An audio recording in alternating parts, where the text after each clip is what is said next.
था वो भाजपा का मेन बड़ा कार्यकर्ता जिसे स्पेशल जेल से छुटाया गया था, जो देश के कृषि मंत्री के साथ भोजन खा रहा है, उसको स्वागत कर रहा है। इससे बड़ी दुर्भाग्य की बात क्या होगी मेरे देश के लिए। मेरे देश को बर्बाद करने पे उतरेगी भाजपा। अरे इतने बड़े बड़े षड्यंत्र किसानों को खत्म करने के लिए, सरदार को हमको खत्म करने के लिए मिल गया ना भाजपा का ही हाथ। कराना भाजपा ने ये काम। भाई प्रत्यक्ष को प्रमाण की आवश्यकता नहीं है, फोटो है यार मेरे पास, सारे फोटो पड़े। इन्हें तो क्या करना है, इन्हें तो ईवीएम में गड़बड़ करनी। लेकिन इको चैम्बर है क्या? जो कुछ ये मुंह से बोल रहा है वो मीडिया उससे तेज गति से इनके पास वापसी पहुंचाती है। और ऐसे उत्तर प्रदेश के अंदर होगा, उत्तर प्रदेश ना बर्बाद कर देगा, इस भाजपा को खत्म कर देगा।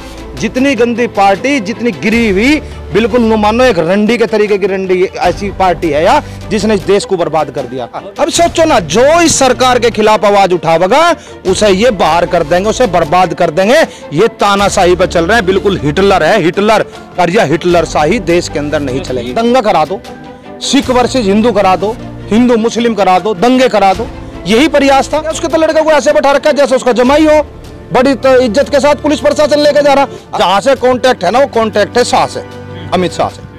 अमित शाह एक तड़ीपार है, एक बदमाश नीति का आदमी है, जो एक बदमाश प्रवृत्ति का आदमी है। मोदी को आज ही गद्दी त्याग देनी चाहिए, आज के वक्त एकदम तुरंत।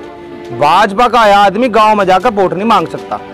वो माहौल देश के अंदर बन चुका है। और हरियाणा के अंदर तो जुत्तू पिट है, और उत्तर प्रदेश के अंदर भी वही काम हो गया। अगर एक भी व्यक्ति जाने का प्रयास करेगा तो उसे गांव से चप्पल उसे पीट पीट कर खदेड़ दिया जाएगा। देखिए, सरकार आत्मविश्वास में नहीं है, सरकार है भ्रमित, सरकार है धोखे में। सरकार ये चाह रही अब किसी न किसी तरीके से ये आंदोलन खत्म हो जा। ये कई हजार करोड़ रुपए खर्च कर दिए इस आंदोलन को खत्म करने के चक्कर में। ये नहीं सोचा पता नहीं कब घड़ी की चौथाई में किस तरीके से ऐसे खत्म करे। अब ये देखिए, कल पूरे देश में रेल रोकी गई, हर जगह से खबर अच्छी मिली, बिल्कुल हर जगह रोकी गई ट्रेन, बहुत सी रेलें बाधित भी हुई। लेकिन फिर भी उसके बाद जाके सरकार ने कहा कि जो रोके, जो हम भारत बंद करें, तो उनका भारत बंद कर दिया, जनता परेशान होगी, फिर उनका सफल नहीं हुआ। अरे भाई किस तरीके से चाहो, और हम लोग उपतर भी थोड़े ही खड़े होकर हम रेल के शीशे तोड़ेंगे तभी जाकर हाईलाइट होंगे, या रेल को तोड़ है, फोड़ है, पटड़ी को फाड़ है, ऐसा काम थोड़े करें किसान। शांतिपूर्ण तरीके से बैठे, हम भी कल शामली में बैठे हुए थे, बहुत बढ़िया तरीके से हमारा आंदोलन हुआ, पूरा करा शाम के 4 बजे तक, फिर ज्ञापन दे करके हम वापिस से आ गए थे। लेकिन ये देखो कि इस भाजपा का कितना बड़ा षड्यंत्र है। अभी कुछ दिन पहले सिंधु बॉर्डर पर एक आदमी की हाथ काट कर हत्या कर दी गई। निहंग सरदार ने हत्या करी।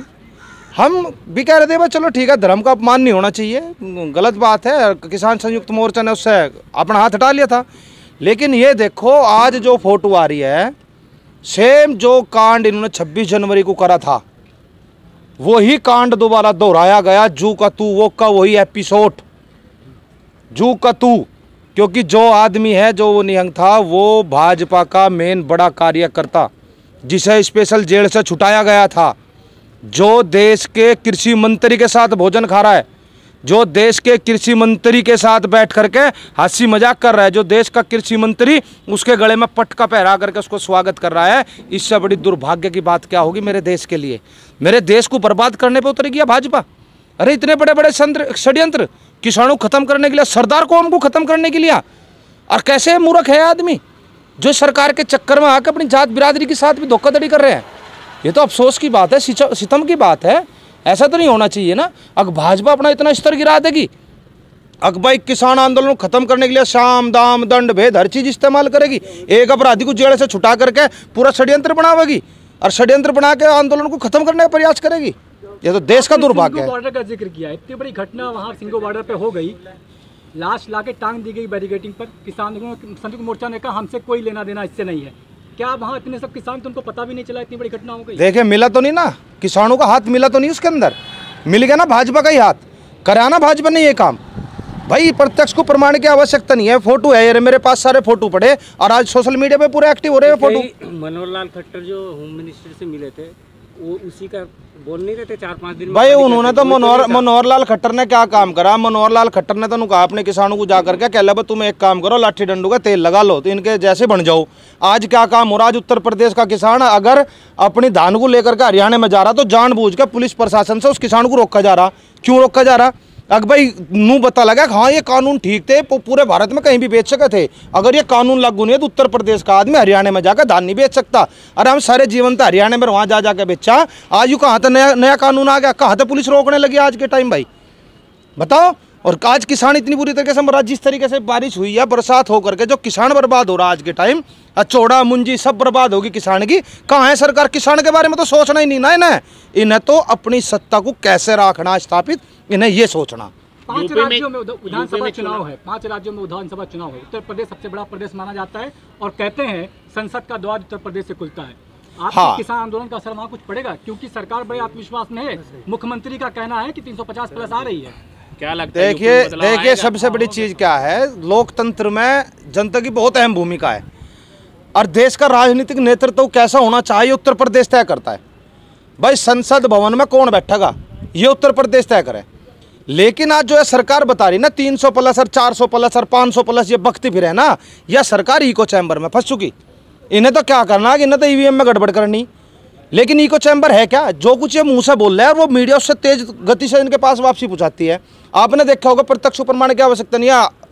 हरियाणा में देख लेते, अब की बार 70 पार, बंगाल में देख लो, दिल्ली में देख लो, जहां भी तुम देखोगे ना वहां देखने के बाद एक ही पता लगेगा कि भाई रोले तो पहले बहुत तारे शोर तो बहुत मचावे, लेकिन बाद में आने के बाद इनका रिजल्ट 0 निकलता है।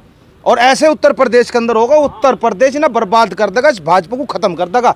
जितनी गंदी पार्टी, जितनी गिरी हुई, बिल्कुल नो मानो एक रंडी के तरीके की रंडी ऐसी पार्टी है या जिसने इस देश को बर्बाद कर दिया, इस देश के किसान को बर्बाद कर दिया, हर एक व्यक्ति को बर्बाद करने के पीछे। सतपाल मलिक जी भी तो किसानों के सपोर्ट में बहुत सारे कुछ बोल रहे हैं। सतपाल मलिक ने कल कहा, क्या नाम है, कि उत्तर प्रदेश में विधायक MP MLA किसान गांव में नहीं घुस पा रहे हैं। हाँ, गांव में घुस ही नहीं पा रहे, उन्हें तो पता है, उन्हें तो पता है। उसने सतपाल मलिक ने पीछे भी पहले भी 3-4 बार बयान दिए, मोदी जी को भी कहा भाई इन किसानों की बात मान ले, अगर इनकी बात मान लोगे तो भाई थारा समाधान हो जाएगा, तुम्हें 1-2 सीट भी मिल सके। अगर इन किसानों की बात ना मानी तो भाजपा को खत्म कर देंगे, और अब की बार भाजपा को खत्म ही करा जा रहा, और इसे जड़ से खत्म करेंगे। ये भी कहा कि अगली सरकार नहीं बनेगी। हाँ, बोल तो दिया ना भाई, भाजपा ने पहले ही बोल दिया।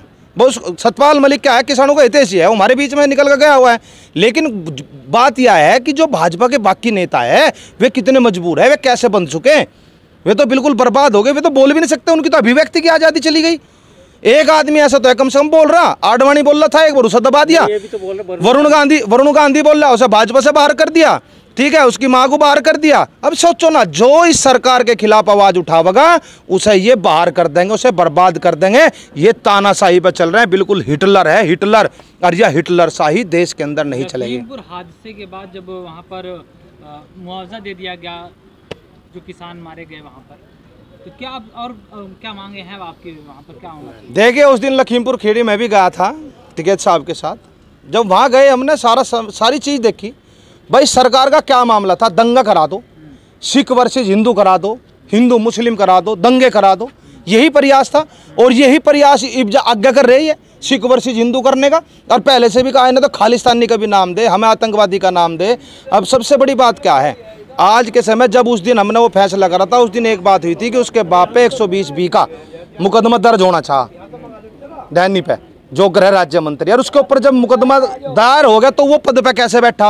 और सबसे बड़ी चीज क्या थी, अगर तुम्हें जांच करनी तो उसे इस्तीफा देना चाहिए, उसे बर्खास्त कर देना चाहिए। वो आज तक बर्खास्त क्यों नहीं हुआ? और जब कोई आदमी सत्ता में बैठा और सारा पुलिस प्रशासन उनके हाथ में है तो जांच कैसे हो जाएगी निष्पक्ष? मुझे बता दो। मुखिया कहना है कि अपराध साबित नहीं हुआ तो इस्तीफा कैसे दिला दिया जाए?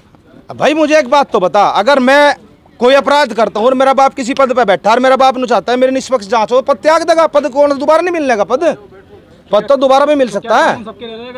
कानून सबके लिए अलग अलग है। उसके तो लड़के को ऐसे बैठा रखा है जैसे उसका जमाई हो, बड़ी इज्जत के साथ पुलिस प्रशासन लेके जा रहा। अरे हमारे घर में कोई मर्डर कर दो, हमारे पड़ोस में कोई मर्डर कर दो, सारा पड़ोसी तक का चूक दे, सब है, रिश्तेदारों को चूक दे, किसी को नहीं छोड़ दे, और उन्हें इतनी इज्जत के साथ लेके जा रहे। पहले ही भाजपा वालों को पता अगर भाई आज यू सिलेंडर करेगा, पूरे सारे प्रवक्ताओं को पता था पहले से। मोदी जी बचाने की कोशिश कर रहे हैं क्या? उनका मंत्री है, सेंट्रल का मिनिस्टर है। देखे जहाँ से कॉन्टैक्ट है ना, वो कॉन्टैक्ट है शाह से, अमित शाह से। अमित शाह एक तड़ीपार है, एक बदमाश नीति का आदमी है, जो एक बदमाश प्रवृत्ति का आदमी है। और जो उसका साथी है गृह राज्य मंत्री, वो भी बदमाश है। तो बदमाश की दोस्ती बदमाश की कह लो। अब सबसे बड़ी चीज क्या, सांप के मुंह में छचुंदर है। अब ये देख लो, जितने गृह राज्य मंत्री उसने बना रखे हैं उनका किसी न किसी अपराध में मुकदमा दर्ज है, वे अपराधी आदमी है। अपने किस्म के आदमी चुन रखे और जीव अपराधी ऊपर बैठ कर राज करेंगे तो शासन प्रशासन क्या करेगा? शासन प्रशासन दब जाता है, क्योंकि पुलिस प्रशासन इनके हाथ में है। और वही गृह मंत्री बना बैठा आज देश का, जो एक तड़ीपार था। एक तड़ीपार का मतलब क्या है? देश का होम मिनिस्टर बनने के लिए क्या आवश्यकता पड़ गई थी ऐसी? देश के क्या और काबिल व्यक्ति नहीं थे भाजपा में? हैं? और आज के समय इतना बड़ा दुर्भाग्य है मेरे देश का, मोदी को आज ही गद्दी त्याग देनी चाहिए, आज के वक्त एकदम तुरंत। कह तो रहे मुआवजा तो दे दिया गया, अब तो मामला को शांत कर देना चाहिए। क्या आप मुआवजा देने से किसी की जान वापसी आ जाएगी क्या? किसी की जान वापसी नहीं आ सकती मुआवजा तो सिर्फ एक है कि उसके घर परिवार को थोड़ी बहुत मदद मिल जाए, उस मदद के चक्कर में वो कर दिया काम। लेकिन एक बात तो बताओ, किसानों की मांग तो एक है कि उसकी निष्पक्ष जांच और जो अपराधी है उसको मुकदमा। तेली जी ये बोल रहे हैं, अभी एक वीडियो वायरल हो रहा है, वो बोल रहे कि पुलिस की गलती थी, वहाँ बैरिकेड क्यों नहीं लगाया? उसकी जांच पुलिस की जांच। पुलिस किसके हाथ में थी? सरकार, पुलिस भी तो उनके हाथ में थी। मैं कह रहा अच्छा एक बात तो बताओ, जब 26 जनवरी को ट्रैक्टर दिल्ली में पहुंच जाता है लाल किले पे, वो भी तो गलती पुलिस की है, वो भी तो जानबूझ कर मोड़ा गया। ये तो आंदोलन को एक अलग रूप दे रहे ताकि यूँ आंदोलन उग्र हो जा, दंगा हो जा, भड़क जा, लड़ाई हो जाए, इस आंदोलन को इस तरीके से खत्म कर दे। लेकिन किसान इतना समझदार हो चुका है, किसान एक भी कदम ऐसा गलत नहीं उठाएगा जिससे उसकी आन बान पे थोड़ी सी भी आँच आए। के चुनाव में क्या होने वाला है? किसान आंदोलन का असर किस तरह से पड़ेगा? भाई उत्तर प्रदेश के अंदर एक चीज तो है, भाजपा तो आने नहीं। भाजपा का आदमी गांव में जाकर वोट नहीं मांग सकता, वो माहौल देश के अंदर बन चुका है। और हरियाणा के अंदर तो जुत्तू पिट है, और उत्तर प्रदेश के अंदर भी वही काम हो गया। अगर एक भी व्यक्ति जाने का प्रयास करेगा तो उसे गांव से चप्पल उसे पीट पीट कर खदेड़ दिया जाएगा। सोशल मीडिया से लेकर के मेन स्ट्रीम मीडिया तक एक बहस छिड़ी हुई है सावरकर बनाम गांधी की। और देश के सुलझे हुए नेता राजनाथ सिंह कहते हैं कि सावरकर ने माफी इसलिए मांगी थी कि देश के राष्ट्रपति गांधी ने कहा। हाँ, यानी कि अब से पहले तो इन्होंने यह चीज भी नहीं माननी थी, बस सावरकर ने माफी मांगी थी, सावरकर को तो वीर बना रखा था इन्होंने। अब जाके कम से कम इन्होंने नू तो कहा हाँ गांधी जी कहने पे माफी मांगी, यह चीज तो स्वीकार कर ली, तो हम लोग गलत तो नहीं कह रहे थे भाई, तो माफी वीर सावरकर है, माफी मांगने वाले तो सावरकर था। इन्होंने अपना आप स्वीकार कर ली। और सबसे बड़ी चीज क्या है, मेरे देश का दुर्भाग्य देखो, क्या और हर पूरे देश का हर नागरिक जानता है, सिर्फ एक भाजपा को छोड़ गए। आज इतिहास के पन्नों को बदलने का प्रयास किया जा रहा, सावरकर को इतिहास के अंदर सेट करने का प्रयास किया जा रहा, लेकिन यह देश की जनता, ये हमारे जैसे विचारों के लोग जो भगत सिंह के विचारों को लेकर पैदा हुए, वे लोग इसे इतिहास में लिखने नहीं देंगे। सावरकर गए, अमित शाह जेल गए, वहां पर निकलने के बाद उन्होंने कहा कि अगर आपको देशभक्ति सीखनी हो, वीर बनना है, तो सावरकर को का पालन। हाँ, उसने तो ये भी कहा कि यहाँ की हवा में सावरकर गूंजता है।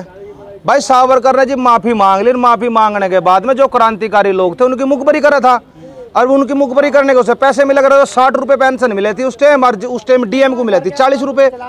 तो यहाँ से तो पता लगा उसने ऐसा कौन सा कमाल कर दिया जो 60 रुपए मिल रहे हो। तमाम बहस का मुद्दा क्या लगता है, महात्मा गांधी को रिप्लेस करके सावरकर को इस देश का राष्ट्रपिता बनाने की कोशिश हो रही है? देखिए सबसे बड़ी चीज क्या है, महात्मा गांधी को मार दिया गया था। महात्मा गांधी कोई एक इंसान नहीं था, महात्मा गांधी एक विचार था, और विचार को समाप्त नहीं किया जा सकता। आज ये चाहे कुछ भी छेड़छाड़ कर लो या कोई भी पन्ना बदल लो, लेकिन आज के समय इतिहास बदल लो, फिर भी बदलने के बाद भी बदला नहीं जाएगा, क्योंकि गांधी की क्रांति विचार की क्रांति, और विचार की क्रांति को समाप्त नहीं किया जा सकता।